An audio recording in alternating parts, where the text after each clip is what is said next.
पालघरपासून सिंधुदुर्गापर्यंत कोकणात महायुतीची सत्ता आलेली आहे। कोकणातल्या 39 जागांपैकी तब्बल 36 जागा महायुतीने जिंकल्यात। महायुतीच्या या विजयामध्ये सार्वजनिक बांधकाम मंत्री रवींद्र चव्हाण यांचा मोठा वाटा असल्याचं सांगण्यात येत आहे। रवींद्र चव्हाणांच्या रणनीतीच्या जोरावर कोकणातून महाविकास आघाडी जवळपास हद्दपार झाली आहे। बघूया।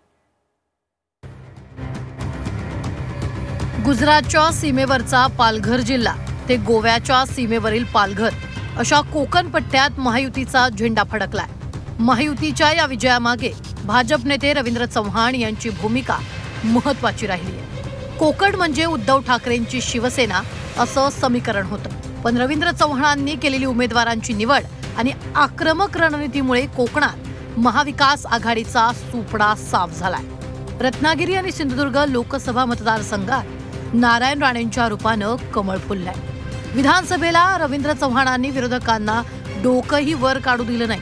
नितेश राणे, निलेश राणे, उदय सामंत आणि किरण सामंत या दोन भावंडांच्या जोड्या निवडून आणल्या।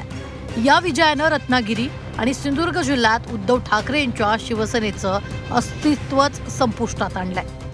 तळ कोकणापर्यंत सगळीकडे महायुतीचे व्यवस्थित पद्धतीने सगळे तेव्हाही सीट आलेल्या होत्या। आताही विधानसभेला पण महायुतीचंच आहे, म्हणून बालेकिल्लाचा अर्थ म्हणजे काय? जिथे उद्धव ठाकरेचा कुत्रा पण निवडून येत नाही त्याला बालेकिल्ला म्हणत नाही। रवींद्र चव्हाणांनी कोकणात चाणक्य नीती अवलंबल्यानेच हे शक्य झाल्याचं सांगण्यात येत आहे। सार्वजनिक बांधकाम खात्याच्या माध्यमातून चव्हाणांनी विकास कामांचा धडाका लावला, तर दुसरीकडे भाजपची संघटनात्मक बांधणी केली जात होती। त्यामुळे शिवसेना उद्धव बाळासाहेब ठाकरे पक्षाचं प्राबल्य असलेल्या कोकणात ठाकरेंचा प्रभाव कमी होत गेला। गेल्या काही वर्षापासून रवींद्र चव्हाणांनी सातत्यानं कोकणात भाजप आणि महायुती मजबूत कशी होईल याकडे लक्ष दिलं। त्यामुळेच ठाकरेंचा कोकणातला बालेकिल्ला ढासळलाय।